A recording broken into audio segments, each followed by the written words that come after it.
Bertemu lagi dengan saya. Kali ini saya akan membahas mengenai ordinary differential equation dan juga bagaimana cara penyelesaiannya secara numerik. Oke,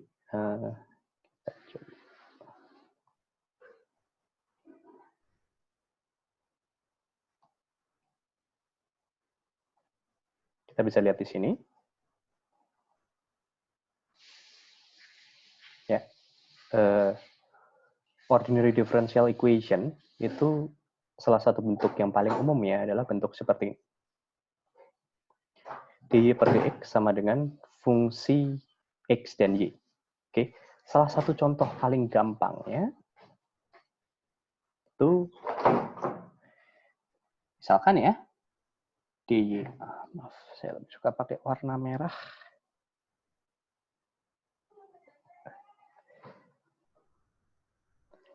Salah satu contoh paling gampangnya dy per dx sama dengan ini misalkan ya 2x kuadrat y.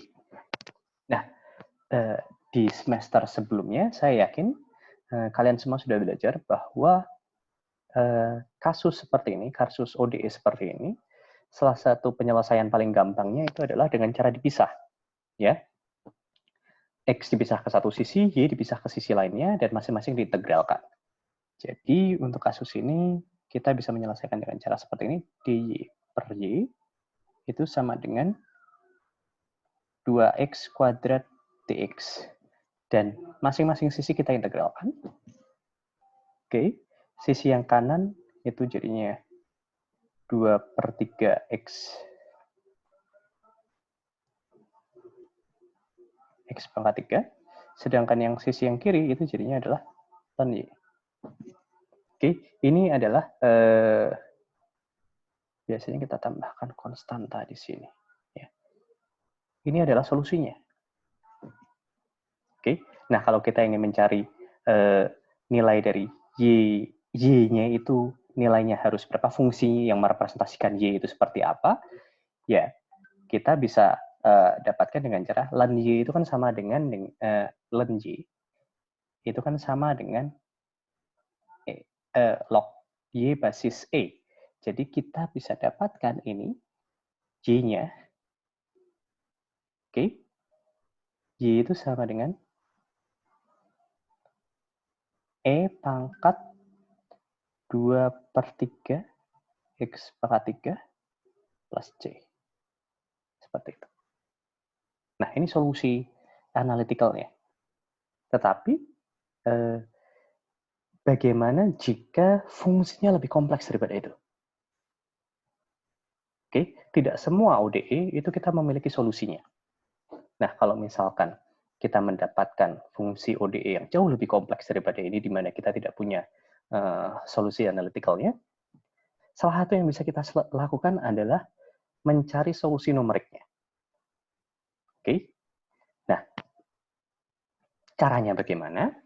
Caranya seperti biasa kalau kita membicarakan numerik, itu selalu dengan pendekatan.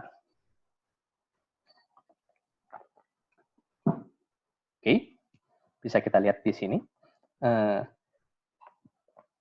Pendekatannya itu bagaimana? Kita dekati dengan beberapa titik, misalkan. Nah, kita dekatinya dengan cara seperti ini.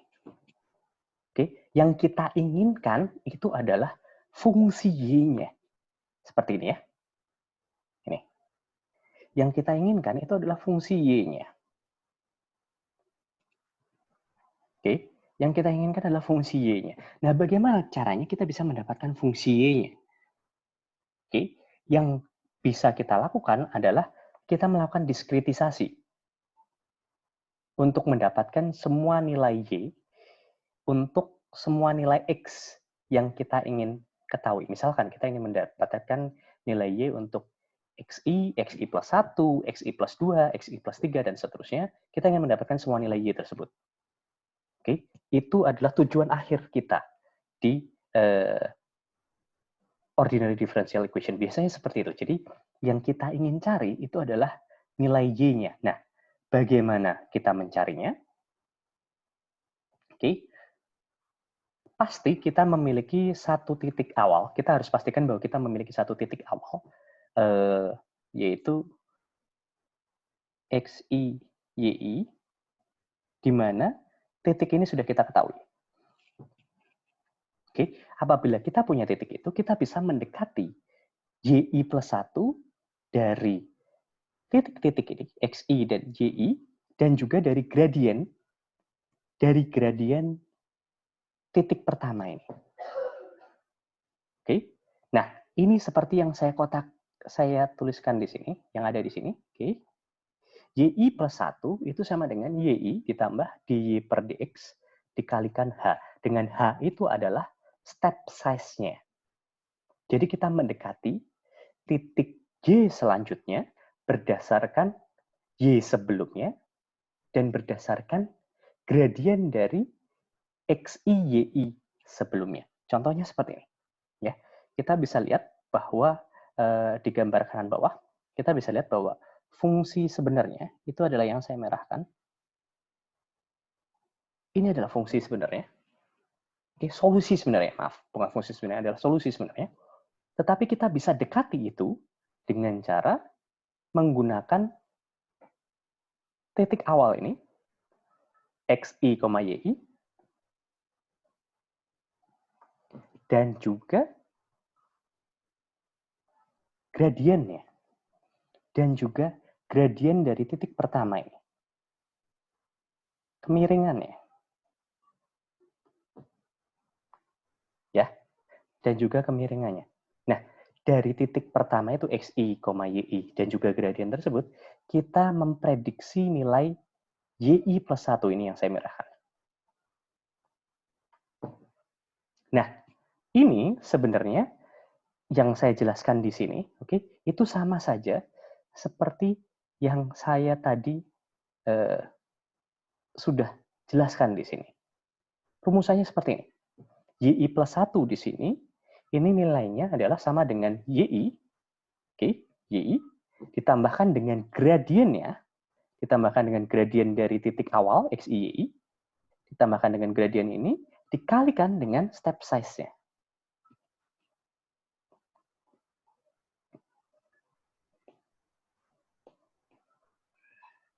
Maaf. Kenapa bisa seperti itu? Oke. Kenapa bisa seperti itu? Kita bisa lihat dari segitiga di sini.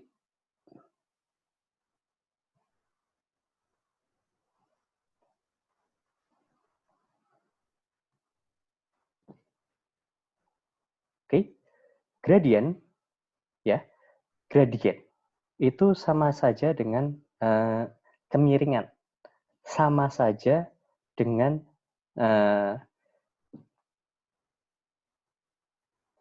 ya, gradien itu sama saja dengan kemiringan, dan juga itu bisa mendekati ya nilai gradiennya dy per dx itu mendekati nilai dari tangan theta.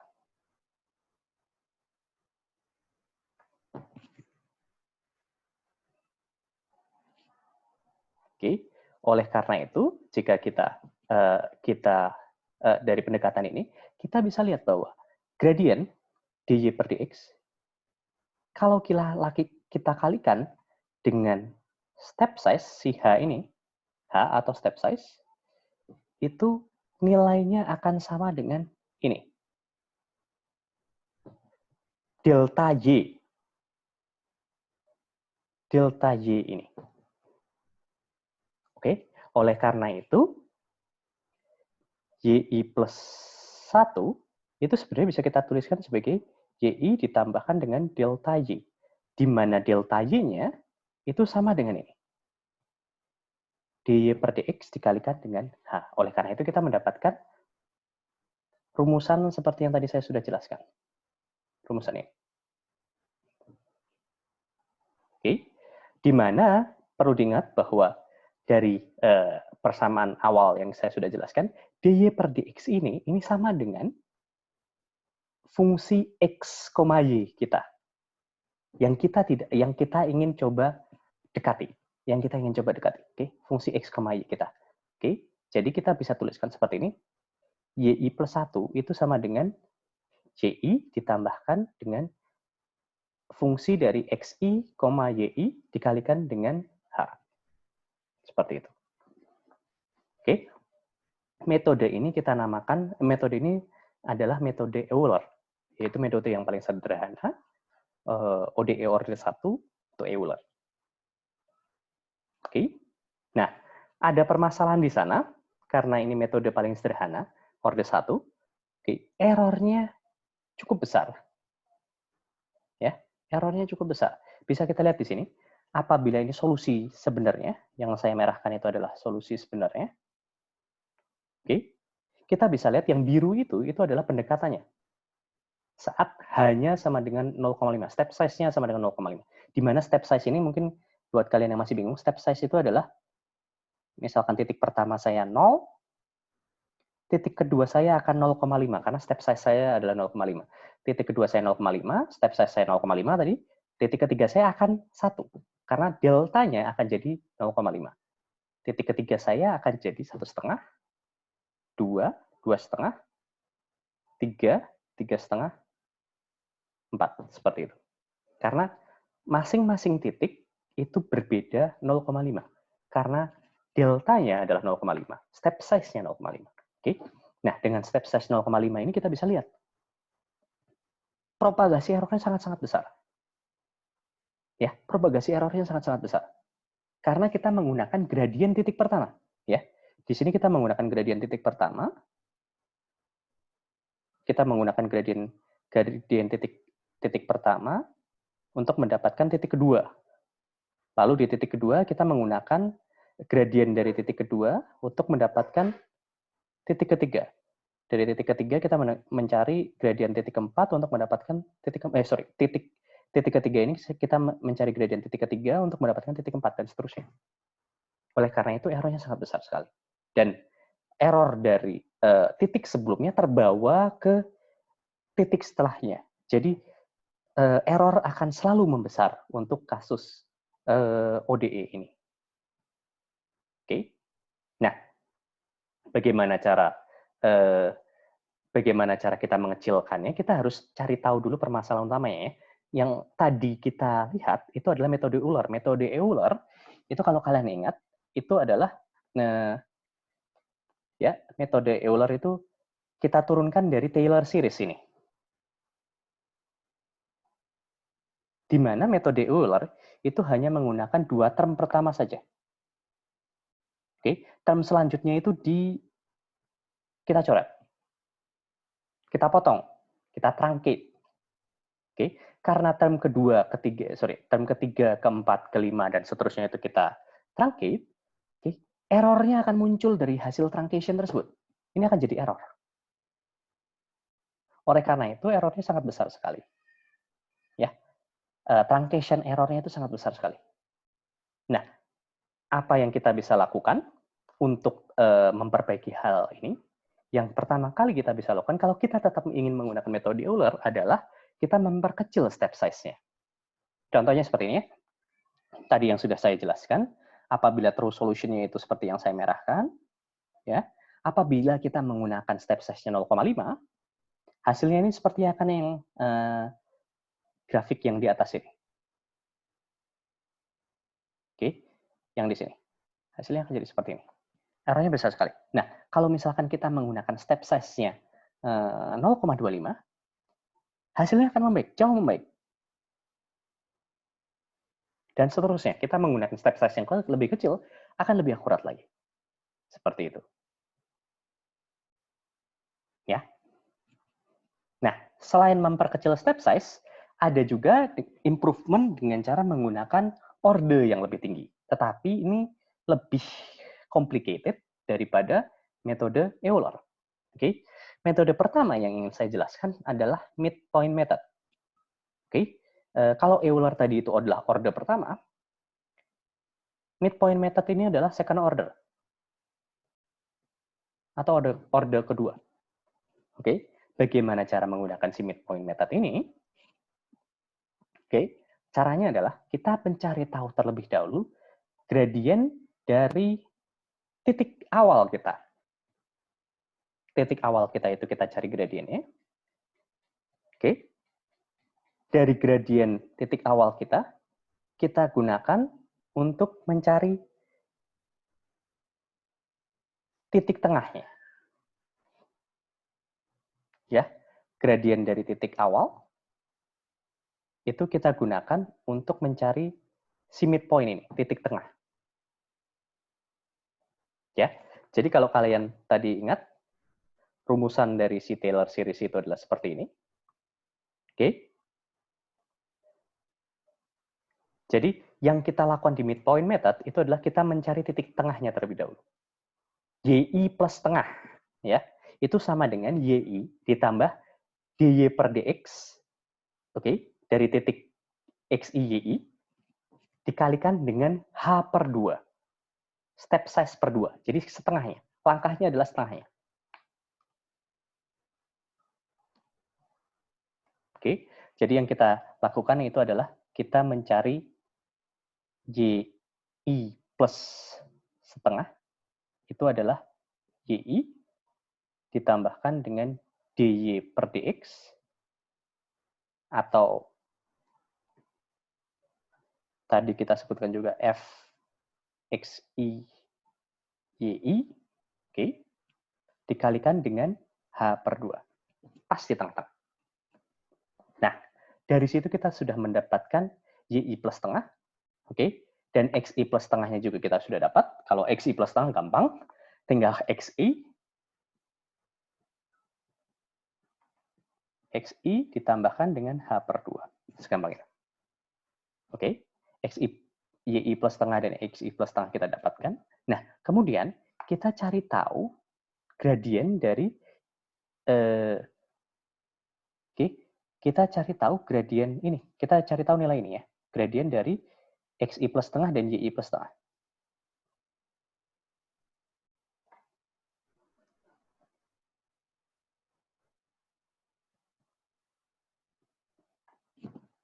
Nah, gradien ini, gradien dari XI plus setengah, YI plus setengah itu, kita gunakan lagi di titik awal. Kita gunakan di titik awal, oke, kita gunakan di titik XI, YI, untuk mendapatkan titik akhir kita sebenarnya. Seperti itu. Jadi, YI plus 1 kita itu akan sama dengan YI ditambahkan dengan gradien dari XI plus setengah dan YI plus setengah, oke, dikalikan dengan H. Seperti itu. Itu adalah urut-urutan dari midpoint method. Metode titik tengah ya, midpoint method. Oke. Perlu diingat dia adalah second order. Nah, second order kita yang lainnya, kita punya second order yang lainnya. Itu yang selanjutnya akan saya jelaskan adalah Heun's method.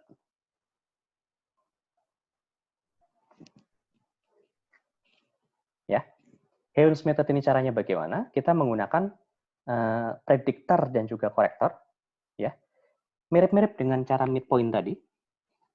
Tetapi kalau midpoint tadi yang gradien yang digunakan adalah titik tengah, ya. Kalau metode Heun's method itu yang kita gunakan adalah gradien dari prediktor. Oke, yang pertama kita lakukan adalah mencari titik prediktornya terlebih dahulu.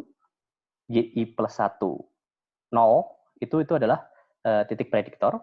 Itu sama dengan YI plus F fungsi dari XI, YI kalikan dengan H. Ini sama dengan Euler ya.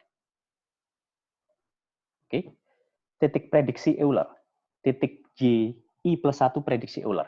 Jadi ini sama persis dengan Euler. Kita mencari YI plus 1, 0. Tetapi hasil dari si Euler ini bukan hasil akhir dari metode Heun's. Tetapi ini hanya titik prediktor saja. Ya, setelah kita mendapatkan titik prediktor ini, Ini ya, maksud saya prediktor adalah YI plus 1, 0. Oke. Setelah kita mendapatkan titik prediktor ini, yang kita lakukan adalah kita cari tahu gradien dari titik prediktor tersebut. Oke, kita cari tahu gradien dari titik prediktor tersebut. Ya, kita cari tahu gradien dari titik prediktor tersebut, kemudian gradiennya kita rata-ratakan dengan gradien dari titik awal. Dengan ini. Jadi, hasil dari Euler itu adalah YI plus 1, 0. Ya. Jadi, gradiennya adalah F fungsi dari XI plus 1, YI plus 1, 0. Oke, ini adalah titik prediktor, gradien dari titik prediktor kita. Nah, gradien ini saya rata-ratakan dengan gradien dari titik awal. XI, YI. Nah, setelah saya mendapatkan gradien rata-rata itu, saya gunakan lagi ke titik awal untuk mencari nilai akhir saya. Jadi, nilai YI plus 1 saya yang sebenarnya adalah mengikuti ini, yang saya merahkan, yang saya kotak merahkan. YI plus 1 itu sama dengan YI ditambahkan dengan gradien rata-rata dari titik awal dan juga titik prediktor, oke, dikalikan dengan H. Ya. Jadi gradien dari jadi YI plus 1 saya yang sebenarnya itu adalah YI ditambahkan dengan rata-rata dari gradien titik awal Fxi YI, oke, dirata-ratakan dengan gradien dari titik prediktor dikalikan dengan H. Step size-nya seperti itu. Ini adalah metode Heuns.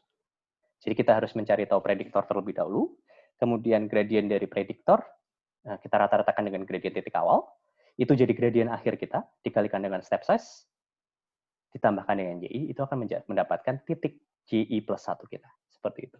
Nah, kalau kita lihat dari representasi grafiknya seperti ini adalah yang kita approach, fungsi yang kita approach, ya, gradien titik awal, ini, gradien titik awal, kita gunakan untuk mencari titik prediktor. Oke, kita gunakan untuk mencari titik prediktor ini, lalu kita cari gradiennya. Kita cari gradiennya, lalu gradiennya kita rata-ratakan dengan gradien titik awal ini. Ya, ini. Ini hasil rata-ratanya. Lalu, hasil rata-rata tersebut kita gunakan kembali ke titik awal untuk mencari tahu titik akhir kita, titik korektor kita. Seperti itu. Jadi gradien akhir yang digunakan adalah gradien rata-rata. Ini adalah Heuns method. Oke. Nah, metode generalnya itu sebenarnya tadi kita sudah belajar ya, bahwa yang orde pertama itu Euler, orde kedua itu adalah yang tadi sudah saya ajarkan adalah midpoint method dan juga Heuns method. Semuanya itu sebenarnya termasuk dalam metode general ODE, yaitu Runge-Kutta. Yang logika di belakangnya itu adalah untuk mendapatkan titik selanjutnya, YI plus 1, kita bisa memprediksinya berdasarkan nilai YI ditambahkan dengan V.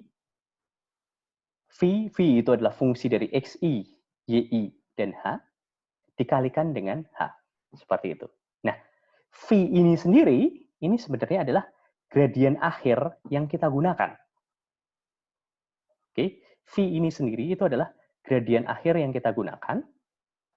Nah, gradien akhir yang kita gunakan ini, V, itu merupakan fungsi dari semua titik prediktor kita. Fungsi dari semua titik prediktor kita. Ya, misalkan K1 itu adalah prediktor pertama, K2 itu adalah prediktor kedua, Kn adalah prediktor Kn. Oke. Gradien dari prediktor pertama, kedua sampai ke N. Oke.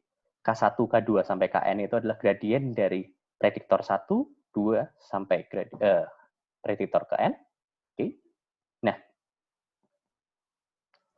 V itu sendiri, V itu sendiri itu merupakan fungsi dari gradien prediktor-prediktor tersebut. Di mana dirumuskan bahwa prediktornya, fungsi general dari prediktor pertama, kedua, ketiga, sampai ke N, gradien prediktor pertama, kedua, ketiga, sampai ke N, itu mengikuti ini. Mengikuti rumusan-rumusan general ini. Ya, mengikuti rumusan-rumusan general ini. Nah, jika kalian bingung, kalian tidak perlu tahu cara untuk menurunkannya seperti apa. Intinya, untuk orde pertama, Euler, kita hanya menggunakan yang pertama ini, K1 saja. Karena Euler itu hanya menggunakan A1 dikalikan dengan K1. Di mana A1-nya itu adalah 1, K1-nya adalah fungsi dari xi, y. Sedangkan Hens dan juga midpoint method itu orde kedua, jadi dia dia menggunakan dua yang pertama ini, A1 K1 ditambah A2 K2.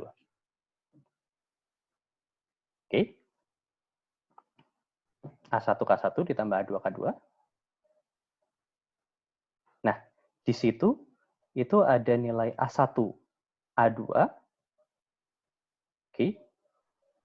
P1 dan Q11. Ada 4 variabel di sana. Ya, jadi sebenarnya setiap kali kita menurunkan rumusan itu jumlah unknowns-nya itu lebih banyak daripada jumlah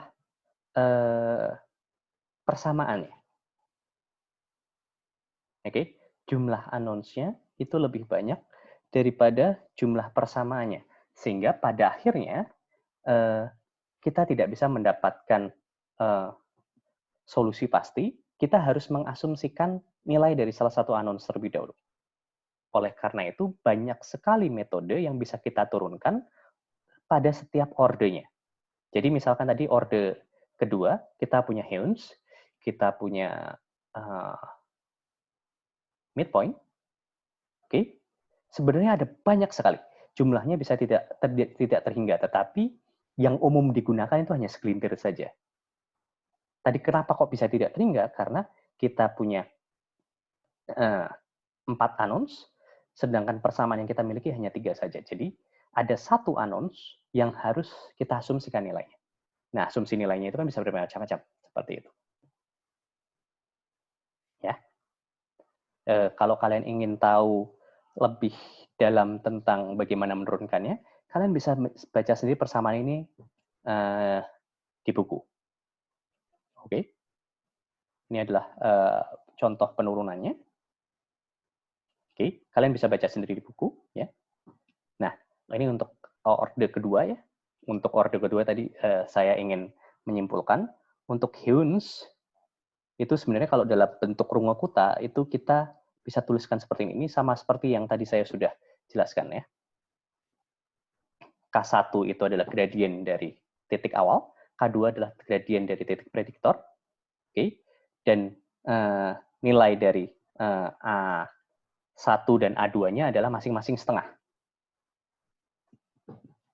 Jadi rata-rata. Oke. Sedangkan midpoint, kalau midpoint itu menggunakan rumusan seperti ini. K1-nya itu gradien dari titik pertama, K2-nya adalah gradien dari titik tengah-tengah. A1-nya nilainya 0, A2-nya nilainya 1. Oleh karena itu, keseluruhannya gradiennya itu menggunakan gradien titik ke titik tengahnya. Nah, terus ada juga metode Ralston, ya, rumusannya seperti ini. Dengan perbandingan dengan A1 sepertiga, A2-nya 2/3, dan titiknya seperti ini.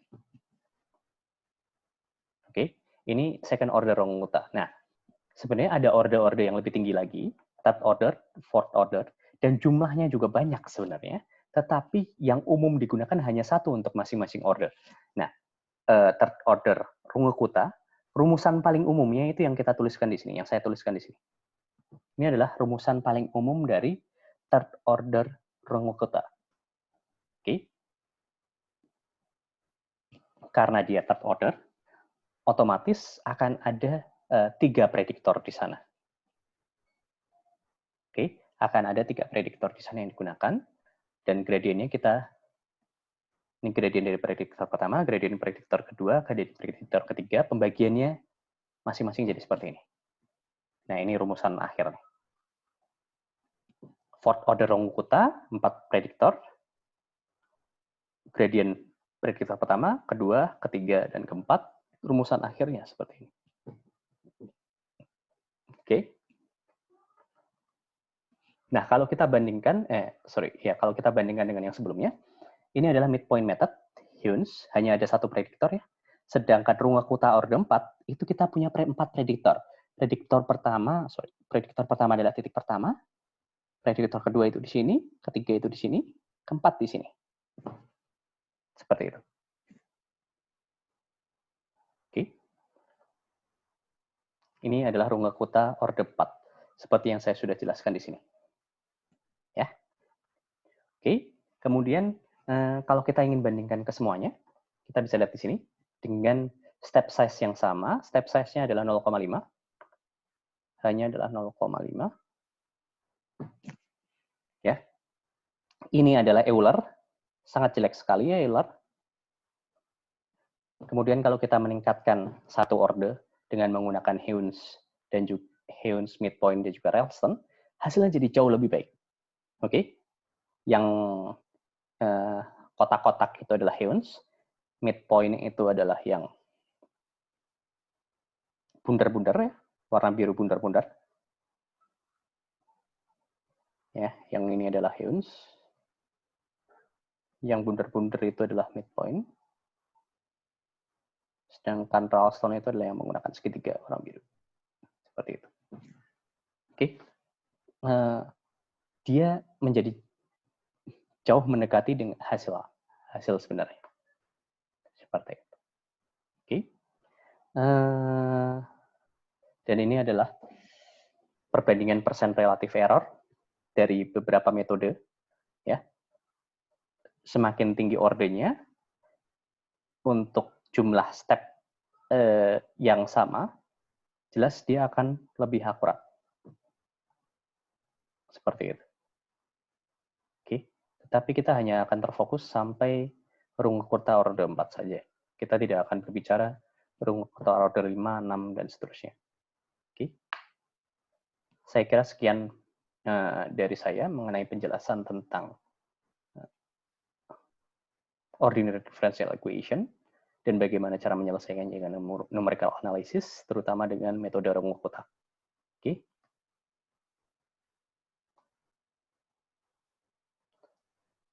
Saya kira cukup sampai di sini. Terima kasih.